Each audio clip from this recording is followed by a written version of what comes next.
Salut les gens, nouveau moyen, nouveau format.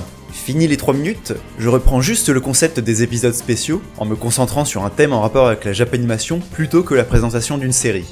Voici donc le premier épisode d'Animépédia. Ah, Sakura chasseuse de cartes. Je me rappelle du générique qui faisait na na na na na na na na. Ah, ok. Sur mon DVD, ils ont laissé l'opening japonais. Apparemment, Sakura a d'abord été diffusé sur Fox Kids avec ce générique.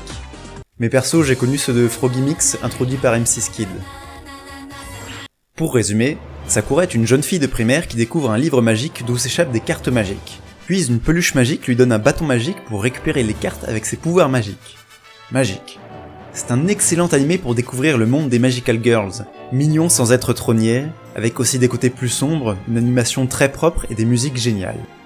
Quand je parle des côtés malsains de Sakura chasseuse de cartes, je ne fais pas du tout référence à l'esthétique de l'animé avec les tenues de combat de Sakura, ou le design des cartes de Claw, oui, Windy est à poil en fait, ni à certaines répliques comme « Personne ne manie le bâton aussi bien qu'elle » parce que c'est trop facile de sortir les choses de leur contexte. Non, je veux parler de choses plus subtiles, auxquelles on ne fait pas forcément attention quand on est jeune. Les 3 suspects sont Tiffany, Monsieur Terada et Stéphanie. Tiffany est la meilleure amie de Sakura. Elle découvre son identité de Magical Girl dès le 2e épisode, et depuis elle passe son temps à la stalker avec sa caméra. Là on pourrait se dire, non mais c'est normal de vouloir filmer des événements surnaturels.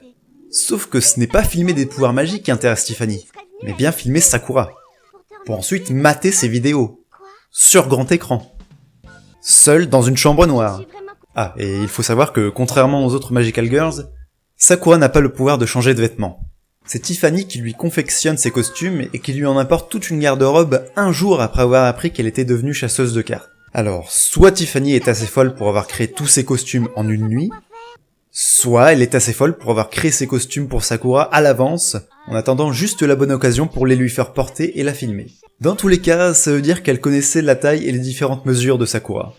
Par quel moyen, je crois que je préfère ne pas savoir. Monsieur Terada est le maître d'école de Sakura et ses camarades, dont Sonia, une élève qui est amoureuse de lui.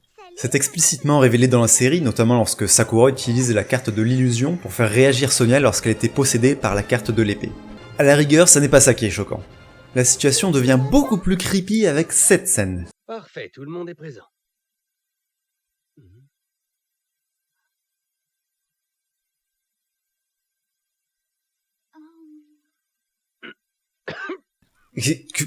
Quoi ?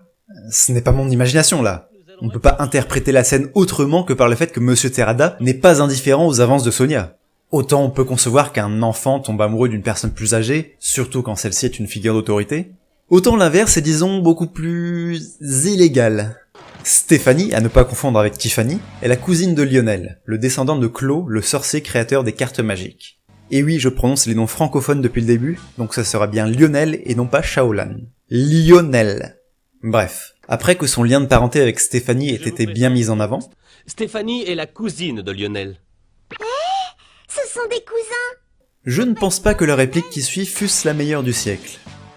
Lionel et moi sommes fiancés, alors pas touche. Bienvenue inceste, fais comme chez toi. Tu peux t'asseoir à côté d'obsession et de pédophilie si tu veux. Si, on l'est. Bon, légalement ça n'est pas interdit entre cousins. Mais socialement et génétiquement, c'est plutôt compliqué. En tout cas, ce n'est pas le genre de situation qu'on irait crier sur tous les toits. C'est incroyable d'avoir crié comme ça. On est fiancés, alors pas touche. Voilà donc les 3 cas les plus notables, parce que oui, ce ne sont pas les seuls. On peut aussi par exemple évoquer cette phrase que dit Mathieu à Thomas, le frère de Sakura. Toi, tu nous fais le complexe du grand frère. En VF, ça passe. Mais en version originale, Mathieu parle de sister complex. C'est lorsqu'un frère se montre surprotecteur envers sa sœur, au point de développer des sentiments qui peuvent dépasser la simple fraternité. Et oui, 2 incestes pour le prix d'un. Mais bon, là je chipote parce que Mathieu dit ça de façon clairement ironique. Et puis tout le monde sait que le frère de Sakura est gay.